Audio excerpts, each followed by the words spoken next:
So now we're going to try the same thing in the muzzle. Remember, anytime something changes in the environment, either on the dog or around the dog, pretend that you've never done anything before, because it's always better to be safe than sorry. Remember, our #1 goal is management. We are not going to let him practice the bad behaviors anymore because I do not want him to get better at them. Our goal is that he gets more and more practice of never showing the bad behaviors, never barking, never growling at another dog, person, or anything in the environment. So we're walking back out, head down, sniffing, looking at the dog. So you notice now when he's looking at Spike, he's much more alert right now. But also part of that is because we're coming straight on at the dog. Ideally, there we go, we'll come at sideways.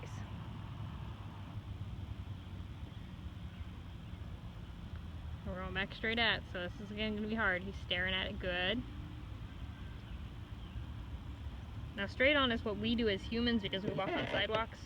But remember, as much as possible, you want to swing in kind of a rounded fashion.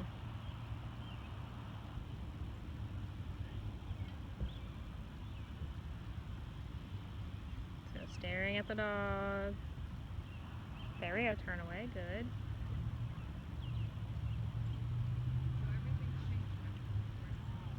He's magnetizing. There we go.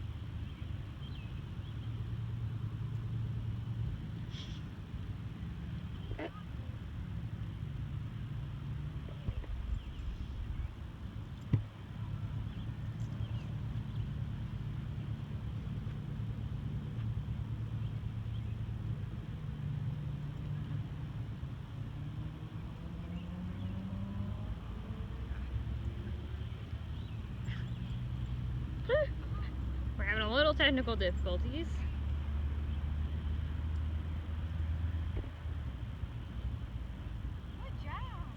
We've got 2 walkers walking up on the sidewalk behind us, and that's what he keeps looking at. But he's doing good.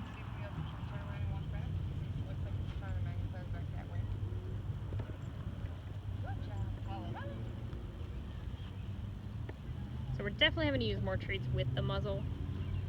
And for right now, I'm okay with that. I mean, he's adjusting to wearing the muzzle and walking and all of that. But ideally, for this, you would use no treats. The only time you would need to use treats is if he is about to go off on something. So he's been staring at it for more than 5 seconds. And you cannot get him to come back to you. You can't just like, and him turn around. You have to use your touch or front that we worked on your emergency cues to get him back focused on you. That's the only time I want to use treats with behavior adjustment. Because later on, you're not going to have treats. So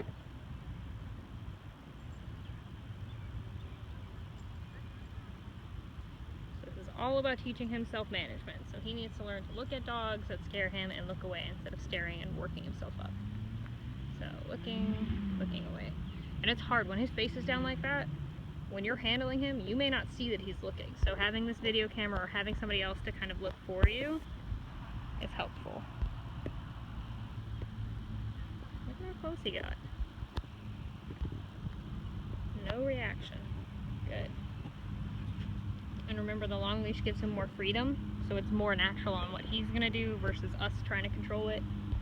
So that way I can see what it'll look like in real life. And sorry about the bright light in the video. I'm just going to follow the dog, sadly, at these junctions.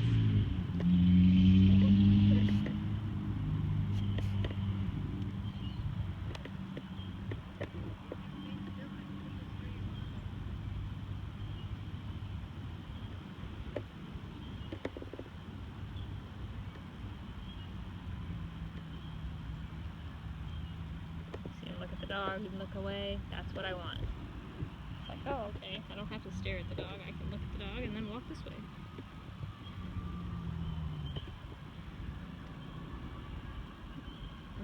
Oh, I'm going this way again. I was thinking he might want to go over there. And the only reason that I'm working in this field and not over there is because he hasn't learned enough self-management to be over there and not, if we had one dog on one side and then another come up on the other side. Here we've got a nice big field that I can see everything very clearly. I don't have to worry about anything hiding behind one of those bushes over there. hopefully next week, you guys get your homework done, or in 2 weeks, depending on when we pick, we'll be ready to go over that way. And so the other thing we almost missed that he was avoiding, some people that just walked over there. So he's checked in on them. He's looked away. So he's frozen on them. They're doing a lot of weird hand stuff, stretching or whatever. Made him look weird.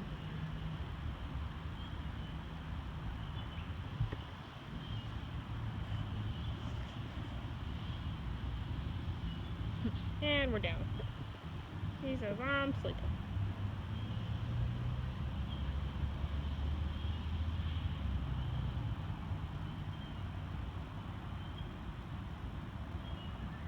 Okay, focused on those people because they're now stacked behind the dog.